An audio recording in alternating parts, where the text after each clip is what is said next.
A 7-footer that can do everything? Evan Mobley. He's at a USC, 7-footer. Skinny, though, 215. I've got Sam Vecenie here. I'm Andrew Schlecht. We're talking draft prospects, and this is one of the more fun, unusual, kind of funky players I've watched in a long time. Man, what are your just thoughts on just seeing this freshman phenom? Yeah, Evan Mobley is one of the most fascinating players I've evaluated over the course of, the 8 years I've been doing this, right? So to take people behind the curtain, I lived in Los Angeles for 8 years, right? Before moving to where I currently live, which is in Australia. And I've seen Evan Mobley from the time that he was, 15 years old at this point. So I've seen the kind of growth in the trajectory. And, it's interesting. He was immediately identified as an absolutely elite level prospect from the time that he was 15 years old, because just look at how coordinated he is. Look at the body control. Look at all the skill he has. He was burgeoning in terms of a perimeter game very early on. And then you kind of watch where the hype train went with Evan Mobley more than anything, right? And you started to hear people get more concerned about his lack of assertiveness and his lack of willingness to put his stamp on the game from time to time, despite possessing all of these unbelievable physical tools and traits that, are just so readily apparent to everyone that watches him play basketball. In the case of Mobley, I never really wavered, just because I think in part it was more the perimeter game and how his game particularly fits where the NBA is going from the big position going forward. Just an unbelievably modern prospect in the way that his skill set bears itself out on the NBA court. And we saw that this year at USC. He carried the team to its best season basically in, I think it was like 50 years. They made the Elite Eight. Just an unbelievable year, and it was in large part due to Evan Mobley. Yeah, really interesting season for him. I mean, elite shot blocker, good passer, can handle some, will play out on the wing at times, and then can play down low. Now, he'll get pushed around because he is really, really skinny, and that will definitely happen at the pro level. But let's just talk strengths. What day one Evan Mobley walks into the gym or walks into his first NBA game, what's he going to be able to do? A little bit of everything is kind of the way to put it, right? Like exactly how you phrased it at the top of this video. Let's start on defense, right?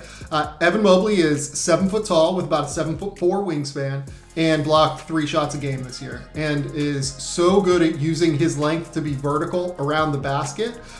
He just is a very intelligent kid first and foremost, but an intelligent basketball player as well. He knows how to use angles. It was funny. Early in the season, there are clips, I think I've even tweeted out a couple clips, where you could see that the gears were turning like in his brain as he was trying to figure out, okay, I need to be here defensively. I need to be here defensively. This is how I react whenever a guy on the opposite side of the play runs a pick and roll. I need to be, kind of down into the paint, ready to rotate from the weak side. There were times where he got lost, and just the length and twitch that he has within his frame allowed him to recover and block a shot and then start a fast break. It was just ridiculous. I think that he is one of the better recovery players that I've evaluated. You know that in the NBA, things are going to break down at some point defensively. The offensive players in the league are too good at making plays to where your defensive scheme is going to hold for the entirety of a series. Just look at what happened to the Utah Jazz. Look at what's happened to the Milwaukee Bucks, who have had to, even though they made the finals, they've had to move toward more of a switching style at times as opposed to their preferred drop. So look, at the end of the day, you need to have that recovery speed, and Evan Mobley can recover all over the court. And part of the reason that he can recover all over the court is because he's very comfortable out on the perimeter. And the reason he's very comfortable out on the perimeter is because of the way that he can flip and rotate his hips. He is absolutely terrific at adjusting to counters that offensive players are going to present to him. And that's going to happen at a high level in the NBA. NBA guards are as shifty and quick and polished as you will find. And Evan Mobley's going to be able to stick with them, at least for guys at the center position. I don't quite think he is as impactful defensively as Anthony Davis was at Kentucky, and as Anthony Davis has proven himself to be in the NBA, but he's not far off for that age particularly. Anthony Davis has continued to get better and has developed into one of the, for my money, one of the 3 best defenders in the NBA when he's healthy. But it's going to be incumbent upon Evan to improve there, but the floor that Evan is starting from defensively, really, the ceiling is exceptionally high. He is one of the very, very few players in this draft and in many of the last few drafts that you can put a defensive player of the year ceiling on. And it's because of the way that his game defensively translates to the next level with the ability to play in any pick and roll coverage. You can play flat, you can blitz ball screens, and he can recover because of that recovery speed. He can play drop coverage because he's so long and just mobile and able to kind of cut off angles on drivers. Evan Mobley's defensive ability, his ceiling is ridiculous. I would say right now, Usman Garuba's probably the best defender in this class if we're talking, July 29th, 2021. Yeah. But in 3 years, just because of the tools that Evan Mobley possesses and the floor that he's starting from, I would expect that answer to be Evan Mobley. Yeah. We got to talk Garuba off the show because I'm a huge Garuba guy over here. So let's talk weaknesses for Evan Mobley. I think, I think a lot of executives are going to see him walk in the gym and see him dribble the ball and be like, oh my gosh, you have to get that guy. But there are some things about him that worry me a little bit. When you think of this type of player, you do think Anthony Davis. I think of Kevin Garnett, and both of them just have this intensity about them that kind of doesn't stop. And the more I watched Evan Mobley, the more I was like, okay, he kind of stops. There are times where he disappears a little bit. Yeah. And to me, that's his biggest weakness. I don't know if you see this, if you've seen the same thing, or what your thoughts are on just his general weaknesses. Yeah. So in the case of Mobley, talking about the mentality of guys is always so hard, right? Having said that, there are times where Evan Mobley could have stood to be more assertive and aggressive, and I think that improved drastically over the course of the year. You go back and you watch his NCAA tournament games, he was like, I am the dude on this team, I'm gonna win, and my team is gonna win because I take them to there. You watch the Pac-12 tournament, it was the same deal. I mean, there was a game against Colorado where he was just completely and thoroughly unstoppable in every regard. So I still think at the end of the day, he could stand to be more assertive. There was a game in January against Utah. If I remember, it might have been early February, late January, something like that. He took 0 field goal attempts. He had 6 free throws, but there's just no circumstance where a guy that is this skilled, this talented should only get, let's say 3 shot attempts up over the course of a game. And he had a couple of games where he had 5-6 shots over the course of the season. And that's something that he's going to have to improve. He has every tool in the book. He is someone that, we didn't even really talk about the offense in the strength section, but Evan Mobley can create his own shot. He is a center that plays with great flexibility. He's ambidextrous in terms of the way that he can drive. He can drive to his left. It seems like he's a little bit more comfortable driving to the left half the time anyway. He can actually bend and explode around guys while staying in a straight line because of that ability to bend and get lower than guys despite being 7 foot tall.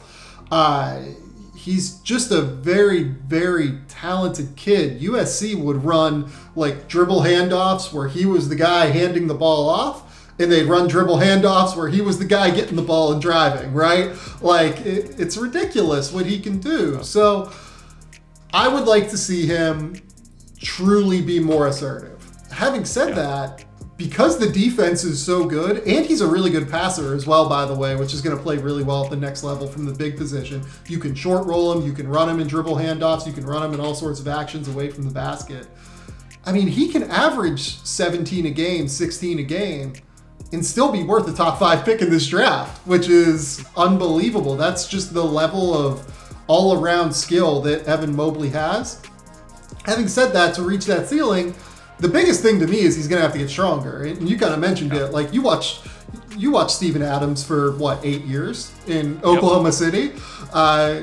Steven Adams would throw him right now. Like, he would literally You'd eat him just for lunch, man. It would be over. Yeah. Yeah, you'd pick him up and throw him like he's a javelin. I mean, it would be ridiculous. So I look at that, and I think the way that bears itself out on the court more than anything is just establishing position. He is the one real weakness for a guy that's going to be a defensive anchor in the NBA that Evan Mobley has.